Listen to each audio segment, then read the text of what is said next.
Hi readers. So we are going to read a book today and it is called Chester's Way and it is by Kevin Henkes, and guess what? You may recognize it because he has written many a books. For example, he wrote Lily's Purple Plastic Purse.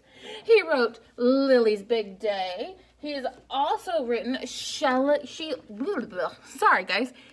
Ray the Brave. So he has written a ton of amazing, awesome, wonderful books. So I'm going to read you the little back blurb to get you guys excited for the story. Are you ready? Here we go. Chester had his own way of doing things. Chester's best friend Wilson was exactly the same way. That's why they were best friends. And then Lily moved into the neighborhood. Oh my goodness, are you guys sensing a text-to-text connection? Me too! Lily is from Lily's Purple Plastic Purse. And of course, Lily's Big Day. So look at that. We've got some characters that are changing out.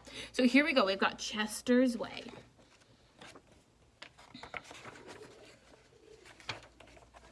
Chester had his own way of doing things.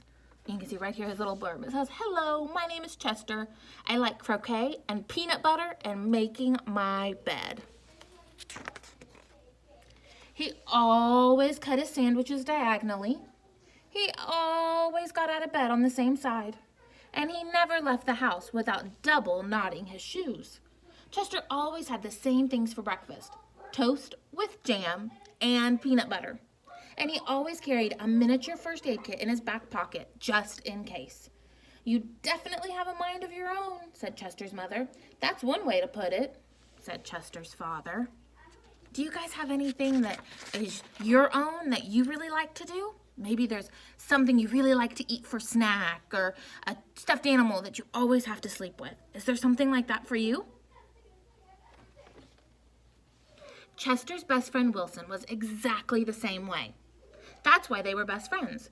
Chester wouldn't play baseball unless Wilson played, and they never swung at the first pitch or slid head first. Wilson wouldn't ride his bike unless Chester wanted to, and they always used hand signals. If Chester was hungry, Wilson was too, but they rarely ate between meals. "Some days I can't tell those two apart," said Wilson's mother. "Me either," said Wilson's father. Chester and Wilson, Wilson and Chester. That's the way it was.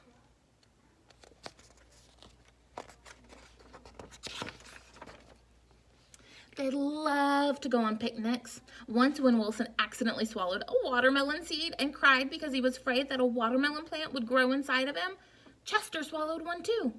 "Don't worry," said Chester. "Now if you grow a watermelon plant, I'll grow one too." Chester duplicated his Christmas list every year and gave a copy to Wilson because they always wanted the same things anyway. For Halloween, they always dressed as things that went together: salt and pepper shakers, 2 mittens on a string, ham and eggs. "They really are 2 peas in a pod," said Chester's mother. "Looks like it," said Chester's father.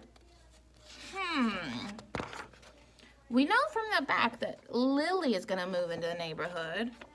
What do you think is going to happen to Chester and Wilson? Right? I think that she may turn some things upside down. In spring, Chester and Wilson shared their umbrella. In winter, they never threw snowballs at each other. In fall, they raked leaves together. And in summer, they reminded each other to wear sunscreen so they wouldn't burn. Very sensible. Chester and Wilson, Wilson and Chester. That's the way it was. And then Lily moved into the neighborhood. Lily had her own way of doing things.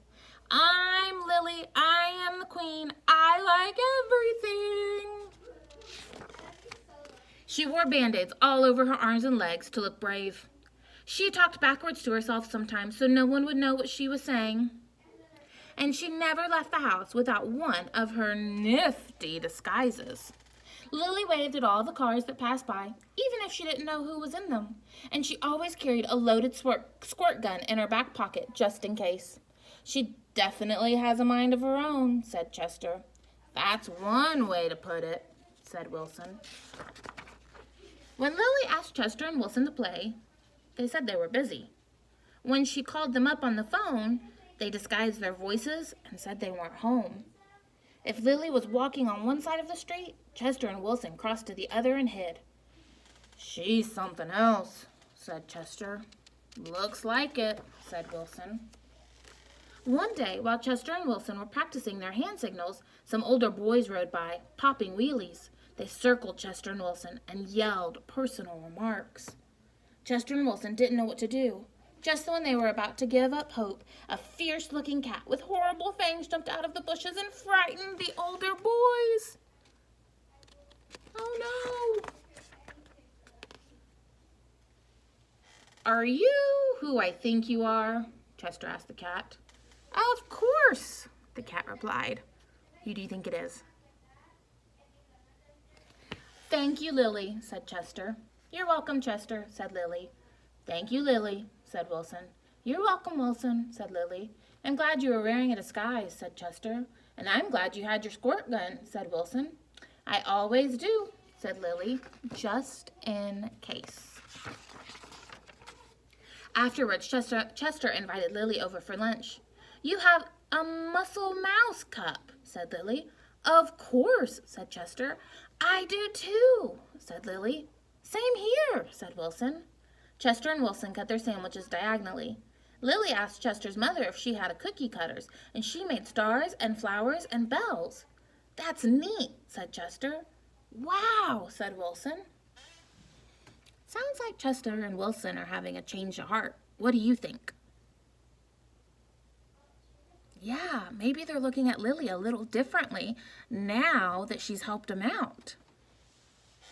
That night, Lily invited Chester and Wilson to sleep over. "You have a nightlight?" said Chester. "Of course," said Lily. "I do too," said Chester. "Same here," said Wilson. Chester and Wilson wanted toast with jam and peanut butter for breakfast. And the next morning, sorry guys. Chester and Wilson wanted toast with jam and peanut butter for breakfast the next morning. "Boring," said Lily. "Try this instead." "This is good," said Chester. "Wow," said Wilson. And after that, when Lily asked Chester and Wilson to play, they said yes. When she called them up on the phone, they had pleasant conversations. And if Lily was walking on one side of the street, Chester and Wilson waved and ran to catch up with her. Chester and Wilson taught Lily hand signals, and she taught them how to pop wheelies. Lily taught Chester and Wilson how to talk backwards, and they taught her how to double knot her shoes. "Some days I can't tell those three apart," said Lily's mother. "Me either," said Lily's father. Chester and Wilson and Lily, Lily and Wilson and Chester. That's the way it was. For Halloween, they dressed as the three blind mice. For Christmas, Lily gave Chester and Wilson nifty disguises, and they gave her a box of multicolored shoelaces, extra long for double knotting. They loved to go on picnics. When Chester and Wilson told Lily about how they had each swallowed a watermelon seed once, Lily swallowed 3 of them. "I'll grow a watermelon plant for each of us," she said. In the spring, Chester and Wilson and Lily shared the same umbrella. In winter, they never threw snowballs at each other. In fall, they raked leaves together. And in summer, they reminded each other to wear sunscreen so they wouldn't burn. Chester and Wilson and Lily. Lily and Wilson and Chester. That's the way it was. And then Victor moved into the neighborhood. Uh-oh, what do you think's gonna happen with Victor moving into the neighborhood? I don't know. Why don't you go ahead and do the seesaw activity so that you can tell us what you think? Good luck, readers.